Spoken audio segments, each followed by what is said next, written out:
They needed to go head-to-head against each other. And when we're focusing on this second game, we are focusing on the learning curve, which in a best-of-5 is a little bit different than in a best-of-3 Lacoste. Do you feel like both of these teams, sometimes you have teams like testing the waters, you know, letting a hero through to see if they can play against it? Absolutely, because you want to have that advantage. You pick something very cheesy in game one. If it works, they need to make all the adaptation, but you have also other strategies prepared. I would say Team Liquid is in a good hands right now, considering that they only played 5 different heroes from their offlane role and 5 different heroes from their position 4 role. So that means that they have a lot of stuff prepared. They've been winning most of their games. They played every single series in the upper bracket was a 2-0, so they didn't show, they were never had their backs against the wall. That means that they have a lot of different heroes they can still play, but they're not going to change anything because for now it is working. But that also means that 10 unique heroes from their offlane in Boxy and 33 should make it so that they are easier to focus within a draft. And that really does go back to the supports that Gaimin went through. I think that if you can limit the hero pool of 1 out of the 2 in that offlane duo, you're making the draft and the game much easier on yourself. So, yeah, who are you going to focus on? If you had to choose, pick your poison, T. I mean, there's what, 5 types of poison you have to take, but I'd argue maybe because they have such a small pool, you know what's coming every single time, so find safe lane combinations that can at least play into it, right? Like Dyrachyo, he's played, of course, Alchemist, but it's getting banned out. I think like Razor's going to be pretty good for Dyrachyo if you could have pressure in lane. If you push back 33, I just want Celery and Dyrachyo to have kill threat. If kill threat independently is available, that's when the twin gate gets opened up. You then make moves, and I think that's what maybe Gaimin was missing a little bit in that previous game. It could be that they were missing that. We're talking about adaptations being made, and of course it is Gaimin Gladiators that lost that first game, so they will be focused most on making adaptations. And even though Team Liquid won, I do want to focus a little bit on those first 10 minutes, because Team Liquid winning, great, but I'm sure they did not like feeling like they did in those first 10 to 15 minutes, Lacoste. I'm sure they're going to try to avoid that.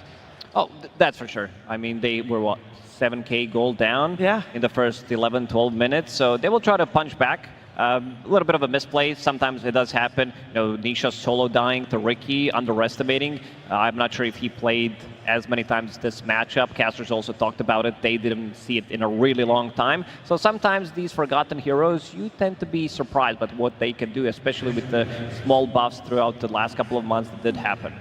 I think that's a hero that they will think about for sure, especially if they get Nisha that puck in this game too. I would not be surprised at all to see Ricky banned out in that final phase, because even though Gaimin did lose, they showed their hand there. Like, that was an incredibly dominant first 15 minutes. In 4 Liquid, they just did a great job at bouncing back. The 2 heroes they had on their side lanes, Nature's Prophet and Visage, are just very good money printers. Visage, with a couple of kills, any comeback fight is just topping the net worth. Nature's Prophet, when he gets kicked out of lane, he has that ability to just be anywhere he needs to be. The enemy jungle, his jungle, he can find the farm. So I think that Liquid at the moment are feeling very good about themselves looking into that game too, and they're not going to make any gameplay adjustments, just draft adjustments. Yeah, I could see a world where Gaimin respect the Nature's Prophet a little bit more, put that into the ban phase. Maybe even we see the Naga Siren that's been banned pretty much in every single game of TI. That might slip through in one game, just to put a little bit more respect on 33. And you think it will slip through in favor of who? Probably Liquid will be picking it up. They will be picking it up? Potentially. Okay, we'll see. I don't know if Naga Siren will make an appearance, as this is the most dominant hero that we've seen over the last 2 weeks. But we're going to find out what is coming our way for game number 2. Team Liquid versus Gaimin Gladiators. Grand Finals, Game 2. What is coming our way for game number 2, Effie? I got a little too excited there, Streamers, but for Gaimin, I think that they really do need to give Dyrachyo a hero with a better timing. The reason why these semi-carry ranged heroes like Wind Ranger, like Lina, have been so popular is they get that Gleipnir timing and then they have kill threat around the map. If all of this damage is happening in the first 15 minutes, you want a carry that within that time can take advantage of it economically and be able to join the fight explosively. If they want to go for a carry, I would not mind to see Wind Ranger for Dyrachyo. If they want to go for a support, Mirana is still available, so they do have a ban into a pick. Either that or take Shadow Demon, because Shadow Demon, played by Tofu, always a 3 to watch. This guy making some insane plays, hunting people down. Well, there is a Naga he was still Siren, and it available. will be on Gaimin Gladiator's side, T-Gub. Fair play. So the logic of this one was, I feel like this is where, when you get to a grand finals, the heroes that always get banned, they have to appear at some point, because there is like the respect of the game. And here, Gaimin, they have first pick, they ban the Village, the Doom, the Naga Siren's available. I was wondering maybe they could give it to Liquid, pick a hero themselves, but instead, they take it, and Liquid instant response with the Nature's Prophet. Naga Siren is so hard to play against, though. I mean, she's been banned almost every game for a reason. She has such high armor on lane where she doesn't lose trades. She provides map play with her illusions, where as a position 5, she can push out whichever lane that she chooses. And then she has the ultimate reset tool in the game. That Song of the Siren with the Shard it just flips teamfights over their head. And like T was mentioning, we saw that the Kunkka win rate against Liquid is good for that reason. If they can prolong these fights, find that reset, stop that timing of their aggression, kite out the fights, should be good for Gaimin. So I'm surprised this Naga was given away. I mean, of course, the Facet as well, very strong. With Deluge, you reduce status resistance, you push waves, like we said, with the damage. Like, it is really obnoxious to play into. But there is a world where, like, if the game is too quick, then sure, Naga, she likes a little bit more of a, let me use my song for that one big fight. Let me, get the vision from multiple opportunities to skirmish. If the game's too quick, it's like you're not always gonna have song every single fight. That's why I think Liquid insta-pick their Prophet, because the speed in which they can play with this hero, they can eat through, one ultimate from a Naga Siren. Like, it's not gonna be the worst. That's why I think Gaimin need to respect that inevitable pressure and have more heroes to protect Naga, not having to be the only hero to survive the fight, or at least, disengage from the fight. Naga is also a hero that can stop some of these pushes while creep cutting, creating those illusions. You cut one creep wave, maybe 2 of them. One of the reasons why the hero is so popular is you get quite a lot of farm. This is one of the most farm-heavy position 5s in the game right now, I would say, and also one of the reasons why this hero is the most contested hero of the International. And another strength of Naga is Ensnare is such a high value disable at level 1. Like, this hero's kill threat comes online very early on lane. So I'd like for Gaimin to take advantage of this setup with the Ensnare. Like, with one of those Droughtier turret heroes, even Alina could be really cool here. Just any kind of follow-up damage to make it so that Naga isn't just a song. Shadow Demon being picked up. Team Liquid got one of the saving supports again, as we do have to note that once again, Tusk is left in the pool. Gaimin Gladiators have the chance to pick it up themselves if they want to at this point. Yeah, that's the key thing here. Liquid, they had the option to go for Tusk or Shadow Demon. They have put Shadow Demon in a higher priority because of what we've seen it do in the last couple of games. And if Gaimin are to pick Tusk, then they've got double melee supports. Naga can't really find too much pressure on the map. Tusk, it could get a little bit clunky, hence why I think Liquid hedged their bets, went for the Shadow Demon. If Gaimin don't pick it up, they'll take it themselves. And also, Shadow Demon is the anti-Ace hero. If you're playing against Ace, he's going to have 1 trillion auras. With the Shadow Demon Purge, you can just remove that on a single target and take them out early. Yeah, but not in this one. Centaur, he has, with the Stampede, this is the statement. This is not anti-carry. Shadow Demon ulti, we don't care too much about it. Once you pop it, we're going to be able to reset. You also have Naga Siren. So Gaimin Gladiators looking forward to see some of these more prolonged team fights. And once again, they're respecting what Naga Siren can suffer with, because they're picking heroes who, in theory, should be independent, not requiring heroes to help them out. Centaur plus ranged hero, when you get Centaur to his first cheap item, you can leave him on an island. He can play by himself, and that's when you make other moves. And Enchantress, how many times have we seen Enchantress just free cast the spells? Impetus constantly, Dragonlance, Moon Shards. I feel like Snaking, Celery, every plus 5 at some point has just had an insane game on this hero. Now, I will say that Naga Siren has been incredibly popular, but mostly as a position 5. And you are also right, it is normally Celery that plays the Enchantress. So which one would you like to see bumped up in priority? As, once again, the Tusk in the hands of Team Liquid. So they got the double saving support, and they follow that up with the 33 Bristleback, or Mickey Bristleback. Yeah, but with this draft that Liquid have crafted, it's skirmish, skirmish, skirmish, run at you, run at you, run at you, and there are no stuns on the side of Liquid. So I want to see Gaimin, with this 18 pick, exploit the lack of stuns and go for a Storm or a Puck themselves, something that can have free reign at later parts of this game. slight concern potentially for gaming competitively. Tofu, the last time he played Enchantress was in 2023. Before that was only a game 2019. He's only got 4 pro games on Enchantress, so it's not as if it's like a specialty for Tofu. And I feel like Naga Siren is always going to be the 5 position. Unless Tofu wants to bump it up in priority. Again, I feel like Naga needs to be the 5, Ench needs to be the 4. But yeah, Tofu's going to be pulling out a hero that he's not too, at least competitively seasoned on. In that case, you can always just have a support swap. Like, you can have Celery lane bottom. He doesn't necessarily have to go top if you are committing to playing this Naga Siren on Tofu. Sure. And now the counter-aggression pick with the puck. You want to try and prevent that movement from Liquid. My concern here, where is the damage? When Liquid gets to like Bloodstone, Axe on Bristle, and Prophet has his BKB, what stops them from just walking down the lane, hitting the tower with a tree, Tuscanesty saving? There's no real kill threat coming out from Gaimin. Get that Luna for Duraccio. I mean, you need bonus damage. She provides that damage to the entirety of your team. She's going to be a strong on lane versus Bristleback. And it'll give them that early tempo to play on. Also, like I mentioned earlier, no stuns for the puck. So I do think that Team Liquid need to draft a failsafe, a means to stop Quinn if his game starts to get out of hand. I feel like I'd prefer to see like a Monkey King type option for Gaimin to take a little bit more fight. I'm worried like a Luna is a bit too slow, where after lane you play to the jungle and there's no real map play to be had. Invading stacks, like contesting is a key theme for Gaimin, at least in this one. Yeah. I wouldn't mind seeing some stunners from the mid lane for Team Liquid. Earthshaker definitely comes to mind. You're playing against Naga. There's going to be a lot more illusions.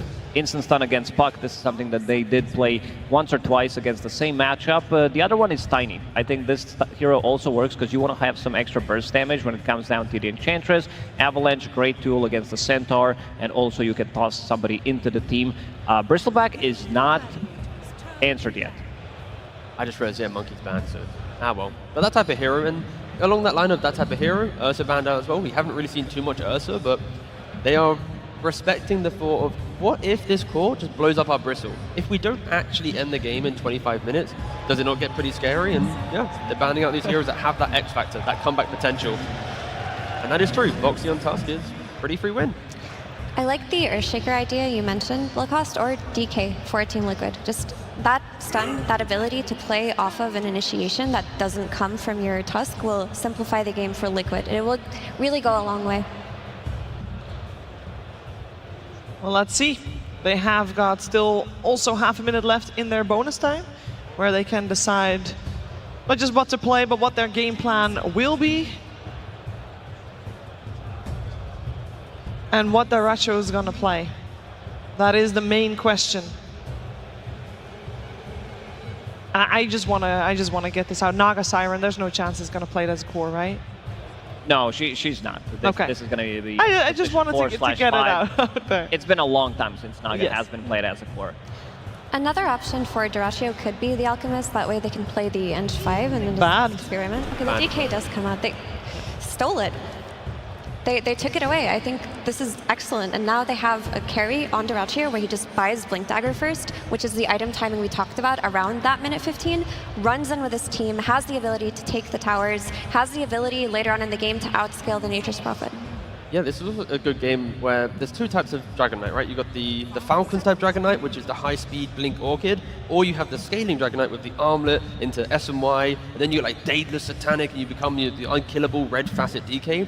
Potentially this time around, I'd like to see him go greedier to become the true core of the game. Because if they do go active, they still have damage issues early on. So I'm hoping, for at least gaming's sake, it does feel like a flip on the script. They aren't going to be the aggressors on the map. It is about how quickly can you scale whilst dealing with Liquid. What you're describing is some K1. Yeah, I want K1 level DK, exactly. Yeah, because he was staying 5k ahead, and Tiny comes out, good solution, as we mentioned, great against Puck in the lane. You'll always have some kind of a stun cheap as well. Blink Dagger, this is something that they have been lacking. I see a lot of speed on side of Team Liquid again, and I think they're going to be hitting an earlier timing. Mickey on his Nature's Prophet, double save again. You can make quite a lot of stacks with these heroes, and Team Liquid, so far in this tournament, has been top 2 teams when it comes down to stacking. You have Tiny who can clear the stacks, and most importantly, Bristleback. I think 33 in this one takes priority, because once he gets down to his item timings, you did mention the Aghanim Scepter, the Bloodstone, SNY, that's going to follow up later. I think this Bristle has a pretty free entry to the game. I think we've got Celery on Enchantress. We've seen him excel on that hero. We have Quinn playing versus the one threat of the Avalanche toss, Tiny. This should be a really great puck game if he gets a few support rotations to mid. He's got a bone to pick with Team Liquid. I think Quinn will take this game too. Dyrachyo has to ignore his team in this game. Stop playing the active carry that you've done in the past. I need you to focus up, just hit the creeps, become the K1 of Western Europe, and make sure that when the game gets tough, you've got 3-4 big items to bring to the fight. If you're not, then yeah, Liquid are scary as ever. I can't wait. I feel like this game, both teams will bring that aggression inside the game. Before we head to that game number 2 of this grand finals, though, we're first going to head over to the stage where Sir Action Slacks is with Coach CY. Thank you so much, my friends. Yes, we are here yet again with CY. CY, thank you so much for taking time with us. Now, we've been in this situation before, but a little different now. It seems like potentially a new Liquid. Were you guys kind of taken by surprise in that last one? Not really, I think. I actually think we did a lot of good stuff. I think we messed up some stuff as well. And I kind of brought them back in the game. Like, Visage gets a lot of gold, obviously, with the Facet against, like, when he starts getting a lot of kills. So, in the end, it gets pretty hard eventually. But I actually think it was our game now. Absolutely. Now, in a situation like that, where you believe that you got the game and then it kind of got away from you, what was it like in the booth? What did you tell these guys to get their heads back in the game? Because this isn't your first time in a grand finals, and you got to get their heads on right. No, I mean, like, I told them that we actually did the right thing, and, like, I think we comms well as well. I can hear the communications behind the scenes. So I think everything is, like, good. I think we just tried to run it back and, like, stay focused and calm and logical, and I think it will be fine. Absolutely. You know, they say loss is the best educator. You guys seem to learn a lot on that one. You stole the puck, you banned the Doom, you denied the Dragon Knight. These guys have learned a lot from you as well. Anything left to learn about this team since we've seen you so many times before against each other? I don't know, honestly. Well, we'll have to see. All right, fantastic. Well, congratulations so far. We'll see how you do. Bump it up, my man. And we'll get right in to game number 2. Let's throw it to our wonderful casters. Thank you very much, Sax. Yes, it's time to get into the action of Game 2. Fog, some crazy stuff going on in the draft this time round. We're seeing for Liquid. They get that support duo again, the Tusk, the Shadow Demon. But over on the side of Gaimin Gladiators, the Naga Siren gets through, a hero that's been banned over 100 times this tournament. It's crazy how so many adaptations happened in this game, right? It's 0 common heroes that Gaimin was playing from the last draft. Liquid, they get 3 that they played last time, and those 3, they did look super strong. Boxion and Tusk in particular was kind of running the show, made them just come back in that game after that 7K deficit that they had, just with some clutch saves and aggression. And yep, I mean, we'll have to see if this type of gaming strategy ends up working, because it is a bit different from the style that we've seen them run in some of these games in this tournament. Already seeing here setting up around the early action. No one going to find any fights off the back of the first bounty runes. But yeah, what do you sort of make of gaming's overall direction this time around then, in comparison to what they went for in game 1? More scaling. They're going to be able to just play the game to the later stages and stuff like that. I feel like that last one is a very standard. They want to snowball out of control with this Underlord and Chen and just completely dictate the pace of that early first 20 minutes. But yeah, Liquid, they fought back formidably. This one feels like they can look to stall the game out, play more about that economy game and stuff like that with the DK. Just, is it going to work is a bit of a question. Because they're Liquid, they did switch things up as well. Even though they have 3 common heroes, they bring in this Bristle back that's not been played too much throughout this tournament. But I was looking actually just before this game started. 33 has been kind of playing it in quite a bit of pubs. And is there anything specific about the Bristle right now that you could imagine 33, is the reason why 33 feels good about this hero in this meta? Yeah, I mean, you're able to fight super fast. You thrive off of stacks, and he's playing with 2 of the better stackers in the game, the Shadow Demon in particular. And he's just able to park himself in front of towers and defend maybe some of these early aggressive moves. Well, level 1, though, could be a little bit vulnerable. The snowball save's going to come out for now, but 33 still getting brought incredibly low here. And they're trying to bait one another in. Maybe Dyrachyo's the one getting baited in. Have up to, what, the 3 stacks of the Quill Sprays there, so Dyrachyo had to be careful. Both cores getting harassed very low by one another's team's supports. They make the call, though. Boxy's like, all right, maybe there's a little bit of a hard lane to just play straight up. He's going to try to at least pull this wave on the side here, and it should be successful. Mid, Quinn, we'll see how he handles versus Tiny, another hero that's not been played the most throughout this tournament, but a standard counter versus the puck. Yeah, one that historically we've seen Nisha have some explosive performances on. See how well he's able to to, I imagine, potentially get a lead in this mid matchup. How does this work? We saw obviously switched around last time, Nisha being on the puck, and well, Quinn playing like the melee hero with a hard-hitting right click. Is it also a similar case where Tiny can have a little bit of an edge early on, or is it not quite the same? Yeah, slight edge in the denies, but it's a very skill matchup, right? I think I've seen either of these players kind of win, depending on, just a couple of these few early CS and stuff like that. Because Puck overall, the beauty about this hero now is you just get so much extra healing when you're playing in the lane just from this Puckish, this innate ability. You're able to just walk in, tank tower hits, dodge spells as well too. So every phase shift actually heals you pretty massively. Looking down at the safe lane this time around from Liquid. They're going to try with a bit of setup. I mean, Ace has got a lot of poison stacks upon him. Shouldn't quite kill him, but at least it's going to force him right back. And Sania having to be careful as Tofu tries to push forward in return. Oh, and this matchup actually in the mid lane, something really interesting is, of course, you can dodge normal spells, and also the tree grab. I think Nisha has to be careful every time he throws the tree at the puck, because if you dodge that one, you actually get 4 times the amount, because it's a spell projectile. Is what it looked like, at least. I believe he healed for like 100 or something when he threw the tree and dodged it. I'll keep eyes on see if that mechanic actually works like that, but... So far in the CS in the mid, it's proven to be pretty even in performance. 16-1 on Quinn, 14-3 for Nisha. Yeah, and pretty solid stuff. And also, one thing that we do get to see, which I think has not really gotten through in too many of these games, it's this Naga Siren. And it's not a 5-position Naga Siren either, which is very interesting to see. They do want Celery playing this Enchantress, but top lane. Interesting change. Quite a few Quill Spray stacks onto Dyrachyo. He's got to back off. The heals for Celery coming in. I mean, you can feel both teams here, Liquid and Gaimin, really trying to push one another's cores to the edge, to the limits here in this laning stage top. Just the question is going to be who's the first to fall off the back of these back and forth fights between Dyrachyo and 33. Just have to be careful because it's such explosive damage that can come from a Bristleback out of nowhere. And they do have a Healing Lotus on the Tusk as well. So if you do get over-aggressive, overzealous, they could just pop that Lotus, get an extra Quill or 2 out. So you do have to be a bit careful on the side of Gaimin how aggressive you want to get onto 33. But Dyrachyo, he's farming good. That's the important thing. So 21-4, and he is pretty much full HP. And overall, do you see Gaimin Gladiators maybe having a bit of a better plan for dealing with mid-K if the fight started to get out of control? Because we saw last game, despite that early lead that Gaimin Gladiators had, when they started to sort of slip behind, there were so many fights that mid-K was just able to find prime position to sit in place, turret out that damage, and get just this incredible net worth lead. This time, do they have better answers to the safe lane Prophet? I feel like they actually had some really good heroes versus the Prophet in the last game, to be honest with you. So I'm not 100% sure, but they do have good ways to get on top of him and burst him down in more control, I would say, than that last one.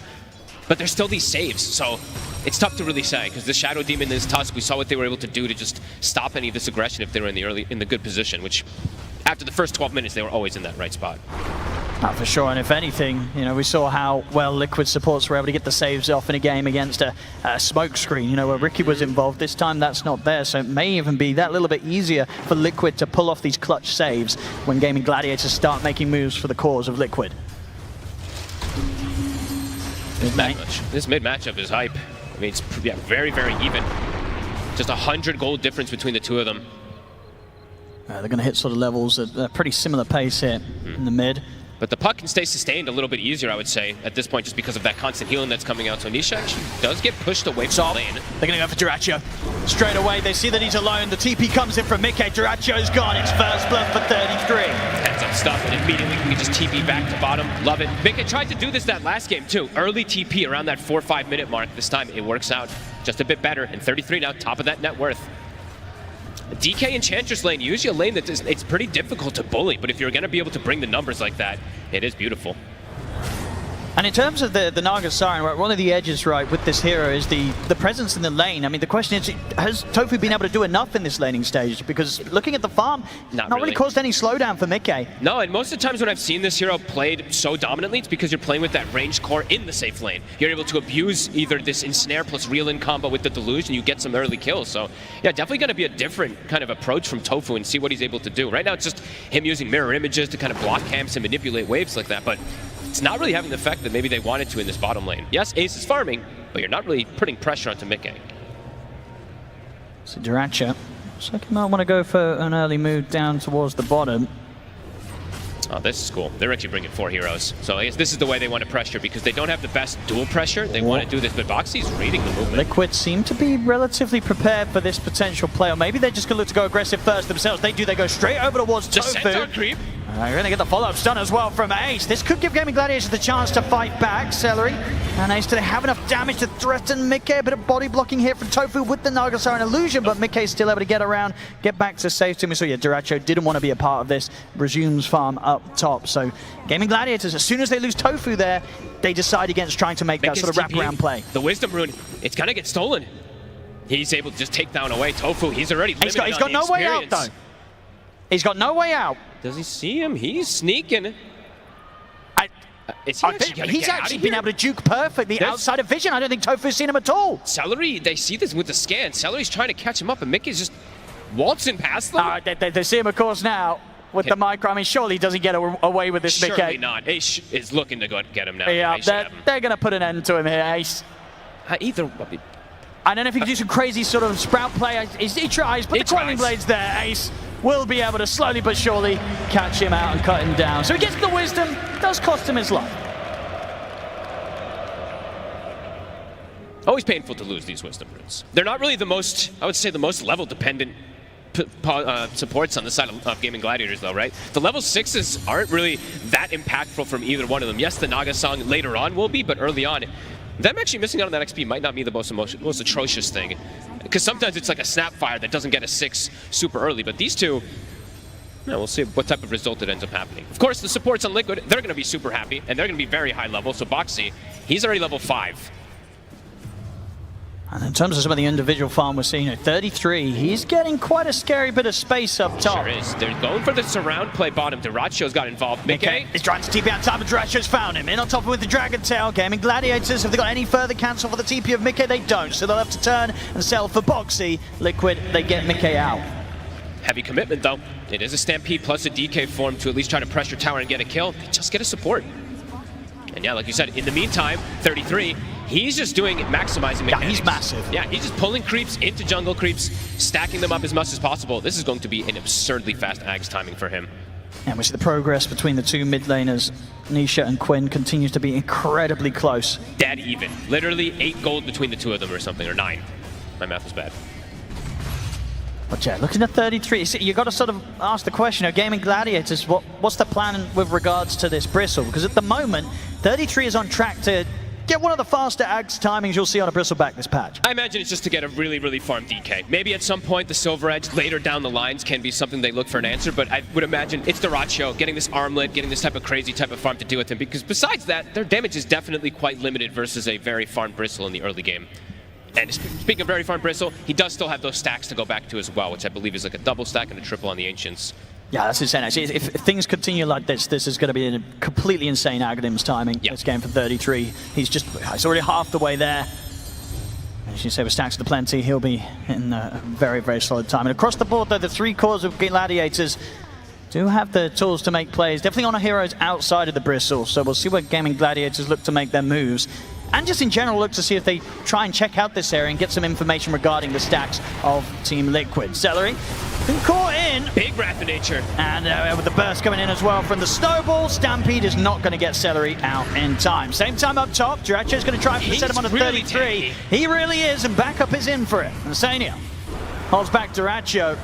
With these two heroes, there's just not a chance. Even with Quinn being present, he knows that using a Dream Coil there is just not going to do a whole lot at all. This Bristleback is very unlikely to die unless they bring all 5, and even at that, it might not still be an easy job. No, absolutely. It's going to be till later on when they have the answers, especially like we were saying, the DK, or if they can get him actually facing the right target, because they do have stuns at the least to be able to stop and hold that Bristleback in place. Nisha? Going to try and get the catch. Nisha opting to immediately break the Dream Coil. TP's we're going to come in, but they've actually backed off on that Gaimin Gladiators. They know they're not getting a kill quick and easy. Nisha's going to be fine. Quinn's in trouble. He's ended up under the tower, jumping over towards the orb in an attempt to get away from Nisha and Insania. He's got another orb to try and break away. Have they got anything to stop it? They have not. So Quinn is able to dance safely back to the side of Celery's Enchantress. Almost had the vision there from Nisha. If he was able to get that toss, the phase shift and everything was actually down, could have almost maybe gotten that pocket. But they're going to smoke instantly, even without the coil at the ready. This is a very unexpected move that could catch Liquid off guard here. They're going to throw the scan. Let's see what they can find. Mickey would be the ideal catch. I mean, they have this deep ward. It's about to expire as well, too. Mickey might not see this coming. That ward was literally right outside the sentry range. Yeah, this is a solid play here from Gaimin Gladiators, but it will get shown now. So TPs do start to come through. Maybe these two can't get the burst off in time to kill him off. Mickey's going to come in with the snowball. They got Quinn from Boxy, and indeed they just turn and kill Quinn off. Boxy that was the fastest TP I've ever seen. It was literally before they even showed on the smoke, it felt like. That was crazy. He's on point with this Tusk. It looked like they were going to get away with it as well, if it weren't to be for this pesky Tusk. Boxy, save after save. Mickey's doing some really cool little stuff here too. Just planting this tree for extra damage. That's actually kind of neat. Just this GG branch with his innate. Actually very cool. I don't think I've seen many people do that. I was wondering why he was just randomly dropping the GG branch, but I'm like, oh, very cool. The farm continues, and indeed this bristle back, 33. He's completely out of control. The Aghanims, ridiculous timing here, pre-12 minutes, I believe. That's insane. And he's got the Voodoo Mask. Yeah, the spell life steal's already out on top of it. Overall, looking at the lineup of Gaimin Gladiators too, nobody really wants to build a Vessel. I mean, Vessel's kind of a dead item right now, but no one wants to build Vessel, and Shiva's is not going to come down for ages, even if it does come out for something like Puck. So definitely going to be some problems that they have with this Bristle. I mean, for Gaimin Gladiators, what sort of item timing or strength do you think they're looking towards to make their move this game? I think it's going to be pretty farm heavy, actually, on this side Gaimin. I feel like it's a very different strategy that they've gone for this game around. Usually they're around like 25-minute aura timings. There's a lineup where we may not even see too many auras come out from either side, let's be honest with you. So definitely a bit of a different kind of style game that it could lead up to these like late games, which I think we're all looking forward to, because we've had quite a bit of these games around like the 20 to 35-minute mark that kind of end. This one could get pretty late game if they end up playing just for this farm game, which for gaming, it looks like they want to. So Liquid definitely have a way to set tempo, though. They have this Bristleback who's massive. They can force objectives very early on, and that's what it feels like they're going to start doing, playing around 33. Yeah, we'll have to see how much they can force, because indeed, if the game gets to a point where we're sort of 25 minutes in and the Bristol's at the high ground of Gaimin Gladiators, Gaimin Gladiators are going to have to come in with some sort of answer. Yes, absolutely. I mean, that's definitely the ideal play that Liquid wants to do, is pressure the map early. Strong lead in from Quinn. Do they have the damage for evading the Stampede and the Who Stomp? They certainly will. Okay. There's no saving him this time. Gaimin Gladiators think it's the kill, but can they get out? Nisha is in with the combo. Avalanche to follow up onto both onto Quinn and Celery. Snowball over towards Quinn. They've got the stun, the punch up. They're taking Quinn out. Celery, he's been caught in by the shards. 33 and Insane are ready to chase down Ace. Celery's going to TP out as Liquid. They'll look for the bigger target instead, getting Ace as well. They'll get the trades. And the more advantageous ones, they do have to swing 4 heroes down here, so it's quite a bit expended. Diracho will be happy to be able to farm off of that timing. But Liquid, it's such quick reactions that they've been able to do here. And Nisha now at this point has a very large separation between him and Quinn. The amp damage rune already finished up onto him, or amp damage is on in for him, and he's gonna have a phylactery pretty early on. So the scaling is also gonna come from Nisha. It's just taking that little bit more time and just been that bit more hard for Quinn to find successful kills off the back of his Dream Coil plays. He has to just be so careful, because there is this type of explosive damage. The Tiny is always going to be a bit of a problem for him. And Boxy so far, no matter what lineup he's against, it feels like if he gets his Tusk is a problem. It's a nice play there, Celery with the Wild Wing Ripper trying to tear himself away from Nisha. Nisha for now is going to continue to chase. They've got the TP coming in. Indeed, Nisha. Slowly playing around with Celery. They've got the numbers here. Insane and Boxy, Mickey, the whole team pretty much turning up to get another kill on the board here, Liquid. And the crazy thing in the meantime, look where 33 is. He's just occupying the enemy triangle, kind of challenging them, telling them to come at him, because he knows he's pretty much invulnerable unless they bring all 5. Buys an early shard as well too, so he's got the hairball even stronger. He is a big problem. Diracho is farming, but he needs a couple bit more items before he wants to be able to join versus this Bristle. Armlet, S and Y, and then yeah, we see that Silver Edge is going to eventually, of course, be queued up onto Diracho. But that's going to take time, and Liquid, they can thrive off just occupying the map with this 3k advantage, with this early Blink Dagger, with this aggression they can play with the Tusk. Looking for the setup around the mid, Liquid.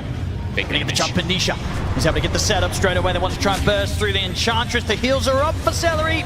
It's too much damage though, Liquid. They can get pretty much any kill that they jump for right now. Mickey's ready to lead in for more. Looks towards Quinn, but the orb is back up. He's slowed down. They've got it.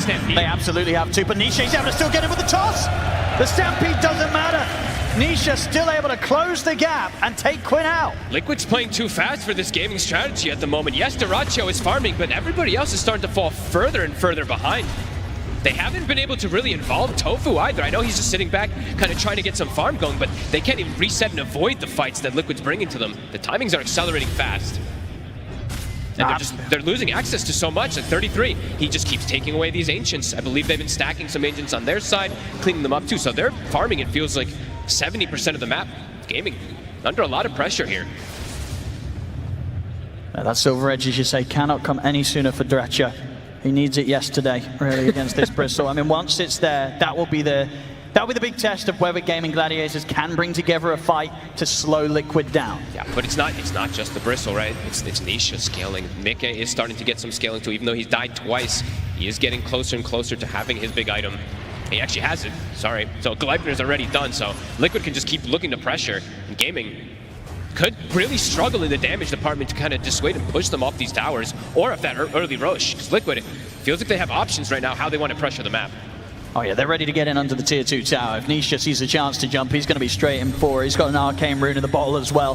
He's got that phylactery, so that burst damage, it's there. They're going to start to hit this tower here. Tofu wants to try to slow it down, but you can see the way that Gaming's postured on the map. They don't want to go for a full-out fight around here. I mean, Liquid's going to have a pretty good idea that Gaimin Gladiators is playing from this tree line. Indeed, Quinn and Tofu, they've just got to back right away up to the high ground, up to the base.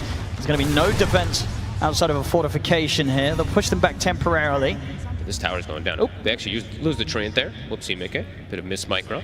Quinn, again, sort of having eyes on this area of the map, but he can't really start anything right now. All he can sort of do is just sit back and watch whilst Liquid takes these towers. It's so dangerous for him to step up. Just because this tiny pick, it's honestly working wonders to just not allow this puck to have any type of opportunities in the map to split things up, going to get any type of that extra farm. Quinn is very poor right now, bottom of the course. Really looking to be all on Dyrachyo. Yeah, it definitely is right now. And look at the positioning, like Celery. He's trying to find desperate places to farm, but there's a ward, and they will find him again. You just can't hide on the map right now from Liquid. They will find you. Firm control. Roche soon on the menu. Maybe they'll wait for it to shift down to bottom, but yeah, they really feels like they can kind of go anywhere right now. And of course, 33, he gets the Vampire Fangs. I know Sand Kings have been the ones kind of thriving off of this one, but this is definitely one of those other heroes that can become pretty much unkillable on top of already being unkillable. This just adds an extra layer. Yeah, they've just not been able to slow him down one bit this game. It's just been completely free for 33. It's 19 minutes so far. And Quinn, he got spotted for a second there. His orb. We'll just be able to split it up. They just have to keep so much distance between themselves and Liquid. And even at that, as we're seeing Liquid, for good setup of Mickey TPing in and getting the catch with the Gleipnir, they can still find kill opportunities. So Gaimin Gladiators, they're having to play so cautious right now. This is probably one of the, I think this might be one of the first times I've seen this tournament that Gaimin is just full out split farming. They don't really want a full out fight, but Nisha now shows. See if they can punish Nisha here on his own. He's got a regen rune. Backup is coming over. I don't think they're killing this tiny. Nisha's ready to turn things around. Gaimin Gladiators have got to run. Quinn, it will be able to jump down to the low ground in time. Tofu comes in with the song, and that may just be enough to save Ace. Indeed, Ace will get out. Tofu able to make sure there'll be no casualties this time for Gaimin Gladiators. Look how much they just expended, though. They're trying to get Nisha, and he had the regen rune. He's full HP. This tier 2, it's gonna fall. And it seemed like even if he didn't, I don't know if they were getting him there. Okay. They used it. I mean, this is their high ground glyph. This is a dangerous one to use at times when you are behind like this. Let's see how much Liquid want to push it. Tower's gone. They're going to be tempted to maybe take the Tormentor first. Should be able to get that pretty easily here with 33 on the Bristle. Yeah. There's going to be no struggle taking this one away from Gaimin Gladiators. So Tormentor for Liquid, just a shard there for Boxy. They use the glyph. They're forcing because this glyph is on cooldown. I mean, we talked about what do they do when 33 on this Bristle is approaching your high ground at 25 minutes. I mean, it's happening at 20 minutes. I'm sure Jenkins is losing it. These glyphs that people use sometimes, they're very, very dangerous. I've got the blink now on Quinn, but going in for action, it just does not seem appealing. No, they need the next item, really, on Dyrachyo, but the items are just flirting and too fast from Liquid. Roche, it's up if they want to go for it, but they're still looking to apply pressure around here, at least deny away this Wisdom Rune. And at the same time, just making sure that they keep the efficiency up Liquid. Absolutely. Nisha continues to clean up stacks in the jungle that are being made, and Mickey just finding completely free space on the other side of the map, far, far away from any chance of Gaimin Gladiators getting out and finding him. And Liquid's Tricore is looking beautiful. And overall for Gaimin Gladiators, they kind of are in this 4 Protect 1 a bit for this DK because of how hard the Pucks game has gone. Yes, Pucks can scale, but right now Quinn is in a very dangerous position versus this Tiny. Dyrachyo tries to get out with this early play, but Sentry's already laid down. They're already prepared for it. And of course, at this stage, still just the Shadow Blade alone. He's quite a bit more until he's got the fully fledged Silver Edge. So for now, the farm just has to continue for Gaimin Gladiators. Quinn? They want to, Liquid just wants to force it. The Glyph, it's still on cooldown for some time. I mean, it may be at a point, maybe Gaimin Gladiators just have to let this set of racks go. It might feel like it, yeah. It's a tough call to make, but in reality, what do you have right now you can't to stop this push? bristle. You cannot touch this bristleback. And Quinn's here, but outside of an illusory orb, that's about it really when it comes to the defense. Tofu just nearly getting cleaned up by the Nature's Wrath. What? Hey, their axes are just gone. They just don't have the defense right now. They don't have the answer. They have to let Liquid take that full set. Dangerous times here for the side of Gaimin. It's pretty much all on Daracho at this point now, if the Silver Edge is even gonna matter now. Because like you said, it's a tri-scaling core lineup here for Liquid. They can go back for Roche and look to probably continue this pressure here. And they just have so many saves as well. If Daracho is able to kind of get in and start off the action on a core, it's incredibly likely Boxier and Insania, they're gonna get the saves off. Sure, Gaimin Gladiators, they've got some ways to get to the back lines between the blink of Ace and the blink of Quinn. But finding both of Liquid's supports, it's not going to be easy. No, and it's the thing is too, is just these heroes are not squishy by any means too. I'm just still looking at damage. Yeah, they'll have break, let's say, right, for the DK on this DK for this Bristle. But Tiny has 3,000 HP. Bristle also has like 2,600. The Nature's Prophet is also incredibly tanky too. They may be able to focus fire one target, but it feels very difficult for them to bring down all of these heroes. And Liquid is also, they've been gathering Lotus's own. So on top of having this tankiness, they have a greater healing Lotus as well in the Shadow Demon to limit even more of that damage that Gaimin Gladiators is lacking. They're going to keep this pressure going. Celery. To put the Stampede. And Gaimin Gladiators, they don't want to lose even the supports at this point. Just try and stop the bleeding. Glyph is back up to Daracho in a dangerous position up here. It's going to be another objective that Gaimin Gladiators, they're not going to want to do anything about. There's 4 minutes still left on this Aegis too. Liquid can look to continue pressure. They do have to address the lanes a little bit here, but Mickey, he can always just back up and join his team. 33's forcing it. The strategy right now is working beautifully from Liquid. Ace has bought it. I mean, they need this type of healing reduction, right? So a Shiva's on a Centaur.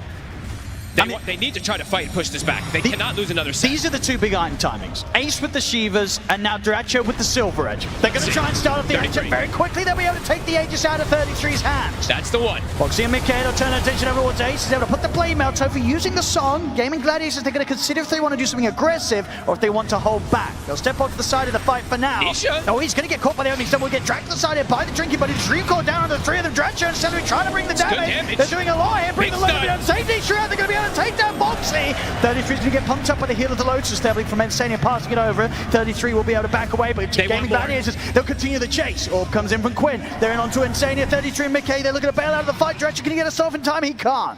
The two cores will get out, but Gaimin Gladiators, a successful defense. The big items come in just in time. Between the Shivas and the Silver Edge, it gives them the extra bit of power to push Liquid back. It was exactly when they needed it. If they didn't get these items pretty much at that exact moment, these Raxes are going down. And it does seem to catch Liquid off guard there. Nisha, a very overzealous blink forward, gets himself caught in no man's land. We'll see again here. Like, watch this jump from Nisha. This was very, very dangerous. Because it just puts his team in position where they can just get gone on afterwards, and they have to kind of react to try to save him, and it ends up setting up Quinn with, I think, a 3-man Dream Coil. Yeah, immediately what Daracho finding him with that Dragon Tail stun as he gets caught in the front. I mean, just that whole sort of start where Tofu uses the song to allow them to back off. You know, they were ready to hold back and not do anything, but at the same time, they were also ready if Liquid were to go that little bit too deep and make that sort of aggressive play, and that indeed was what ended up happening. They get punished, Liquid. Gaimin Gladiators taking away some of that lead. It's big. That's what their lineup was about. It's not the standard Gaimin Gladiators lineup that they usually go for. It's a much more scaling one. They do need to be able to protect themselves for these next... I mean, the pushes are going to continue coming, so they just have to be prepared and make sure that Daracho stays at this top net worth. Because I guess that's the question. After that sort of defense, if you're Liquid and you get pushed back like that, you don't have the Aegis anymore. You're going to have to wait a long time until Roshan's back up. What's the game plan? Can you afford to sit back, or do you have to keep your foot on the pedal and go again? I think you want to keep your foot on the pedal. It's probably just playing around like one of these extra BKB timings, though. When you see that type of pressure play come happen, you're like, okay, our Tiny will go BKB probably, and then also the Bristleback just to be able to force the issue or force the next Roche fight. And they do have at least the one on the Bristle. I see Nisha, he still went a little bit greedy. He did go Echo Saber instead of the BKB just yet. But they do have a triple BKB timing, so I'd imagine, yeah, they still want to look to pressure. Gaming, they just want to keep looking to scale, but they can fight if it comes to their high ground. Duracho feeling more confident now to farm in some riskier positions on the map. I'm wondering if he does want to go down this Satanic route, or if he does feel like he wants even more damage. Both feel good. Smoke play from Liquid. They're ready to try and see if they can get a catch outside of the base that could lead them into the possibility of pushing for the high ground once more. So it's 2 BKBs. They have lanes in good position too. This bottom lane is always going to keep pushing in because of that early rack that they got. So looking to swing and catch somebody, but Gaming, they're ready for this. Prepared inside the base, just using the illusions to split push. I guess the question is if they themselves want to go for a play in return. They do have smokes available on Celery. They've got a nice little semi-push going up top with this Dark Troll Summoner. They will use the Glyph on the side of Liquid to stop it. Looks like they do want to at least deny around this Wisdom Rune again. They want to fight on the side of Liquid with Gaimin. They are smoked. They want to go as well. They're going to have to wait a little bit of time for the Elder Dragon form to come back up for Duracho's. 30 seconds, so have it kind of comboing in with the ending of that smoke. And look at the neutral item that Duracho chose too. I mean, he's just jacked up on the armor. He gets the Craggy Coat. Not usually the most ideal for the damage potential, but he's sitting at 45 armor or more. That's fair. It's a whole lot of physical coming out from Team Liquid. For sure. So start to tentatively head out to the base, Gaimin Gladiators, but for now, Liquid very much elsewhere. As the minutes close in towards the next Roshan respawn. And by the looks of it, I think, Liquid, maybe they do just wait for this to come in return, as they know after that last attempt to push high ground, that didn't go too hot for them. They've got to be very careful about how they go for it again. They're regaining that lead. We're starting to see that net worth grow once more, backed up to a 5k lead for Liquid with these more passive moments. Always inside the base though. It's more dangerous than those like outside fights when you're diving, committing forward. So around that Roche fight in 2 minutes or so, that's probably what Liquid is looking for, like you were saying. The BKB still will be stalled out from Nisha, but Nisha did find himself a Nemesis curse. So Duracho looking at some of these the Silver Age touching onto 33. He can. The Dragon Tail's done to follow things up. Who's some of the saves there? Snowball's in and Boxy's ready to help turn things around. TP comes in from Mickey. They're going to look straight over towards Tofu, try and get the squishy kills first, and with the BKB pop by Mickey, he can continue to punch into Tofu. Tofu is surviving for this damage. Mickey's not got quite enough to kill Tofu off, and Tofu, he's able to get away. Liquid, the turn towards Ace instead, but the Snapbede's out. The Sprout there to try and stop him. He cuts his way out, but Boxy's got the punch up. Ace, he'll get one more Who Stop off, but he'll fall. Now they'll turn over towards Duracho. Liquid trying to surround him. Quinn looks to jump the backline for the toss-ups there. They have the burst to bring Duracho down. The Dream Core comes out, but it's a little too late. Gaimin Gladiators, they're running out of damage. They have to run. They have to escape. And Liquid, they're going to try and do their best not to let them. Nisha back in with another toss combo onto Celery. Liquid take the team fight. Gaimin thought they could re-go. They had the break potential. We saw Duracho, he turns and gets that second hit, but it's an instant disruption from Insania, and they just turn and get right on top of him. He is still semi-fragile on this DK if they have those numbers. And now a 10,000 gold lead, they can look to barrel it down. They can look for another lane here. They certainly can. No need to necessarily wait now for the Roshan respawn. 33 at level 20. Storming down the mid here, and Tofu's trying to cut sort of the waves with the illusions, but Liquid can quickly clean through those. Bloodstone's about to be finished for him too, so, I mean, you didn't kill him yet. You killed him the once on the Aegis with the Silver Edge. The Bloodstone's gonna make it a lot harder. Quinn trying to stall things out. Backdoor kicks in for a second here. Now they really don't want to have to use Duracho's buyback. 20 seconds until he's back, and they've got the fortification. So they should be able to push Liquid back without the presence of the DK. But another flurry of items going to come out, and I believe they also lost their gem in that last engagement. Celery, he had it for, what, 5-6 minutes or something. Now they have it on Insania. So overall, all these wards that Gaming did place with that type of outside movement, they're all gone. So the vision is completely gone from them. The map is dark. And that Roche, it's going to be potential soon. Let's see how quick the spawn is. Gaming have to be prepared. McKay's got his next item done, the full Silver Edge. So in a situation where we saw, that last team fight, a bit of a messy start in where they were trying to focus Tofu, but they didn't quite have the damage to bring him down. With that extra bit of damage the Silver Edge brings, should be a little easier to dispatch at the supports during the Song of the Siren if Mickey gets his BKB off first. And now they can, to be honest with you, they might be able to do initiations onto a DK. If Dyrachyo shows himself aggressively, there could be a tossback, a break, and this DK will look very fragile. So big damage increase coming out from Mika. Gaimin have to be positioned down here. They have to be ready for the Roche spawn. Trying to get ward control. They absolutely want to contest this. Liquid. They're sneaking in. They've got the vision. And they see the the opening, the Avalanche toss combo straight away, bringing him down to about 10% HP here almost on the puck. Quinn, he's got to get out. He's dead. But Foxy's in with a punch up. Quinn's out of the fight. Celery, he'll try for the TP out. They got anywhere to stop it. They don't. So Celery will live, but that's Quinn out for a full minute. It's no hesitation. The second they put the ward down, it's an instant jump. They got dropped, what? It was like 10% HP just from the combo from Nisha. There's no way that Gaimin can react in time. That Roche, 15 seconds, but they'll have more than enough time to get it.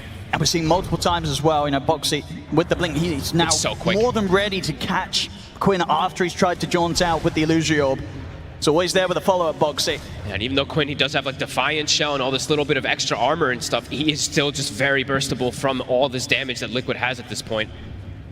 Yeah, massive amounts being done by that the Nature's Wrath from Mickey.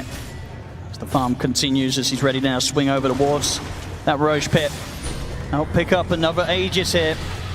Just realized Mika's just 0, 2, and 12. He's just the assist king this game with those Wrath of Natures.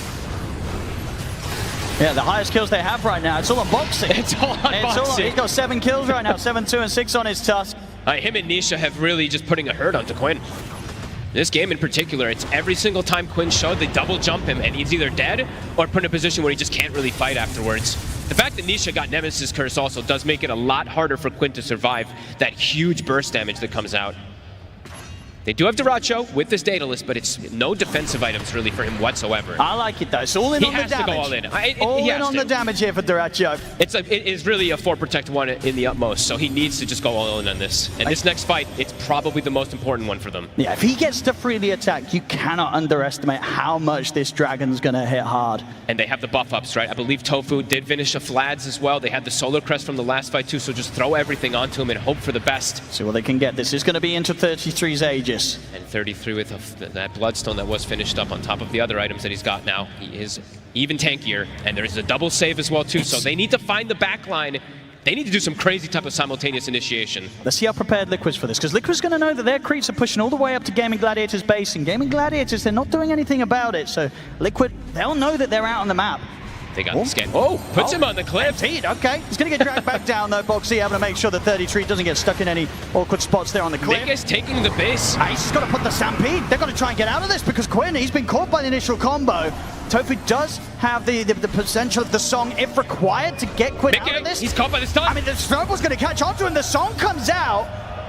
It's going to be enough to allow time for Quinn to get away from this. Yeah, he's out with the blink. Tofu coming in clutch with the save, but indeed at the same time in the base. What happened, Fog? He took the racks. I mean, he got caught because of the Invis DK sneaking around, but he got the objective, so well worth it for him to be able to get that racks. Dyrachyo in the mid. He wants to try and finish this job off. Quinn, it's a big coil. Nisha has to put the BKB and run. He's too low to want to stick around for this one. Liquid gonna look to reset for those 60 seconds. Gaimin can't quite take advantage after getting this kill on the Nature's Prophet. Yeah, losing another set of racks when you're at this deficit is painful. Yeah, the rat potential as strong as ever. Always. With this Nature's Prophet, especially with the amount of farm that Mickey has. They'll certainly be looking for that sort of play again, and respect Gaimin Gladiators. They've got to be prepared for it. And there's only one more. It can be something that works their favor. If they can set up a successful trap for the Nature's Prophet, it could be the beginning of Mickey's demise. I don't think Mick is going to go for some type of play. I think now it's like he's going to join his team and look to go for the press, because there's only one lane remaining. He doesn't need to take that type of crazy risk. That one was just, he tried to seize an opportunity because he saw a couple people. It was just a nice move from Dyrachyo to catch him off guard there. But Liquid, I imagine when he respawns, they're just going to look to group. And we'll see how Gaimin can fight back for it. Dyrachyo's damage is definitely there if he's able to get these attacks off. New neutral items soon too would be quite nice for him. I know the Craggy gives him some defensive capability, but we all want just full full-out aggression for Dyrachyo. Yeah, going to go straight for that Ags after the Silver Edge, and now over towards the Tormentor. They'll be able to take this one. The smoke comes out from Liquid. They want to make the most out of these final couple of minutes of 33's Aegis. 2 minutes remaining on it. Quinn has to be careful of his positioning. So much burst damage if they see him. See how quick his reactions are if they do get the chance to jump him. And Quinn, he's not going to play to take any chances. He's back to base. Okay, joining the squad. They're smoked up. Creeps are being cut at the moment in the mid lane, but the top lane pushing in. Nisha or Boxy both ready for potential initiation. It's just going to be the illusion for now, baiting some of the action. Smoke didn't break. Could look to go again around the mid, but Gaimin Gladiator's likely to sit a safe space away from Liquid here. Nobody wants to get caught by the jump of Nisha. 33's gone for Greaves of his own. I mean, that's very interesting. Just extra little aura.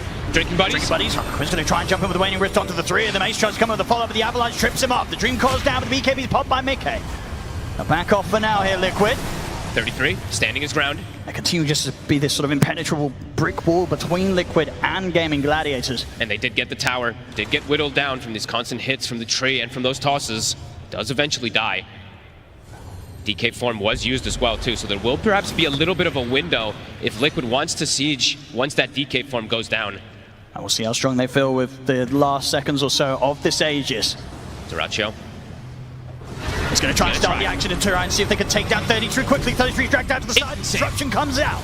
They're going to be able to keep 33's first life alive a little bit longer as 33's able to back away. In fact, now he's ready to aggressively move it. He pops the Bloodstone. He heals incredibly up. As Celery's been burst down, has to buy back here on the Enchantress. And Boxy's still alive. And they've still got 20 seconds on 33's Aegis. They get another stun connection on towards 33. Can they even finish him off the once? The snowball comes in from Boxy. Punch him as well. The song comes in from Tofu.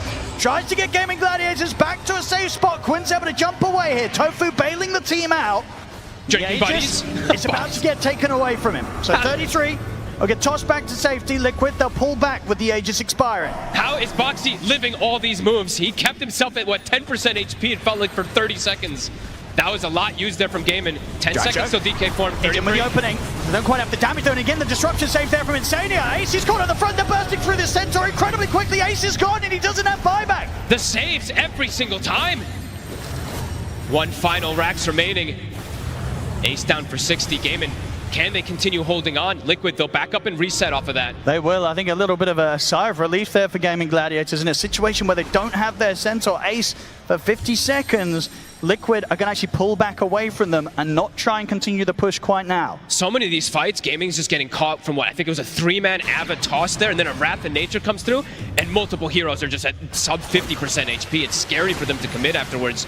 And these two supports on Liquid, they have to be addressed. Somehow they have to start getting like extra silences or something, because the saves, they're perfect. The disruptions are coming out almost instantly. The drinking buddy snowballs, etc. It's there just too fast. Gaimin have to try to stop this. I mean, on paper, you've got to imagine it's Quinn on the puck that's got to find the position to disrupt the disruptions effectively, put a stop to these sort of players coming in from the back lines. Dyrachyo has found another damage item, so Mindbreaker from that neutral item, of course, and he has the Aghanims finished up, so a bit stronger and almost 25.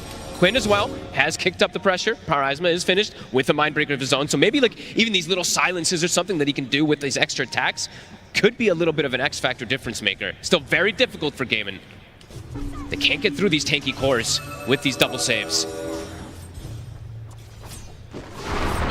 And Liquid, really with how long they were able to get the action going throughout the end of that Aegis, it's getting close to the time where we will see Roshan pop up once more. And Liquid, with this sort of a lead, maybe not too much of a reason to take too many risks. So I think they'll wait for that, Roche. I think so too. Dyrachyo trying to do some sneaky plays here, but he's got eyes on him. He's going to get the jump. 33's coming in with the damage. Backup is there for Dyrachyo. Dyrachyo's able to bail up to the high ground. Gaimin Gladiators do split Liquid relatively apart. They fully commit over towards Insania, but he's able to get the self-disruption off. Nisha, eyes over towards Tofu. They've been able to burst through the two supports. This is the sort of fight the Gaimin Gladiators needed in terms of the start of it. Can they get the core? So look towards Nisha. Nisha with the BKB TP out. They've got nothing to stop it. He'll get away, but the song's up to put a stop to the escape of Mickey as Gaimin Gladiators surround the Nature's Prophet. There's no save left for Mickey as Gladiators hit back hard. Dyrachyo with the sneaky play, just playing around. He looks like he's, I mean, it's like a typical Dyrachyo. Hey guys, we got him. That was a good bait. He's got the whole team with him. And now they could try for a bit of a push themselves. I mean, with this, it is 80 seconds, no Mickey. That is very true. He does not have that buyback. Not yet. 500 gold away. He probably doesn't want to use it anyway. They've got the glyph. We'll be able to stall things out a bit here. It is okay, still 1 minute and 45 seconds for the Roshan, so when he's back in, Liquid will have the full lineup back in force. That could have been a pretty crucial moment. If it was one of those instant spawns, Gaimin could have potentially snuck Check over this there. out again. I mean, you're absolutely right. Duracho, he just kind of going for the bait play here, and Liquid, they kind of take the bait. And they took the fight too. I was watching Mickey attempting for some split push potentially. It seemed like sending his trade, but he made the call to join. So they thought that they could probably take this fight, but overall, positioning from Gaimin was a bit too superior with that song that isolates Mickey afterwards. And the damage from Duracho, it's getting pretty scary. And Mickey, that BKB just not lasting quite long enough to allow him the safety to escape. Comes to an end, and Tofu's got the answer. 1 minute till the rush. They're going to check it out. They wish it was up immediately. 20 seconds, Mickey. Liquid still got to make the smoke out. They don't have the same information, so they've got to at least get something. They've got to poke their face there to see. AC was finished for Nisha.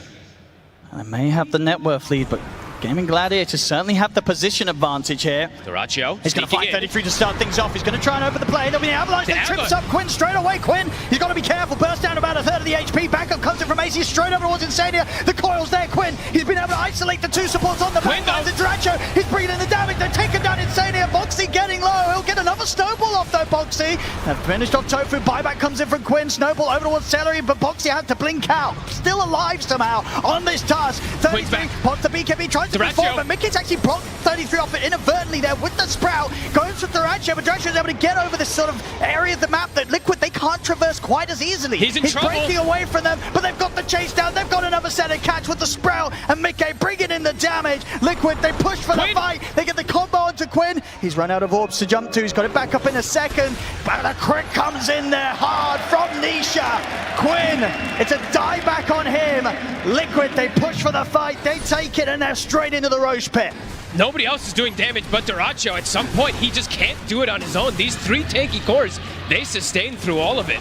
With that buyback coming in, Quinn actually buys back, TPs to the top outpost, and goes through the twin gate to try to get involved because he got picked off very early on there. This avalanche from Nisha was absolutely absurd. It kind of read the play and broke that initial go that Gaimin wanted to get to try to pop Duracho. And there you see Quinn, he does get punched up and brought down, so they have that number advantage for good amount of time in this fight. Times in this game, we're seeing Boxy just living on a slither of health. Unbelievable and getting to play out another multiple sets of his abilities. And this gives them the chance for Liquid to re-engage. And at this part of the fight, you know, Quinn, as you say, buying back, it's just not enough to shift the tides of the team fight. No, it takes him too long to get there because it's not like it's his outpost bottom. He had to TP top, go through a twin gate. It took him an extra 15 seconds or so to re-get inside that fight. And now Mega's been claimed. Liquid, they have 45 seconds. They're pushing on. The fortification comes out. 40 seconds in which Gaimin Gladiator is going to have to try and defend without Quinn. Ace looking for the lead, but he gets caught immediately by the avalanche. Bounces away with the Ogre Seal Tone. The Stampede's there to get back, but the tier 4s are falling. Liquid, they're onto the edge. Gaimin Gladiator have got anything to stop this. They do not. GG's going to be called. Liquid take game 2. They are playing so aggressive from the early game to the mid game. They're just very confident in the way they're playing and have to give tons of commands. I mean, the Boxy Tusk is just unbelievable. How many times is he living on slivers of HP? But at the end there, these avalanches from Nisha, he's reading the moments that they want to capitalize on getting ththese type of chain stuns to bring down this Bristleback, but he has that coverage kind of perfectly.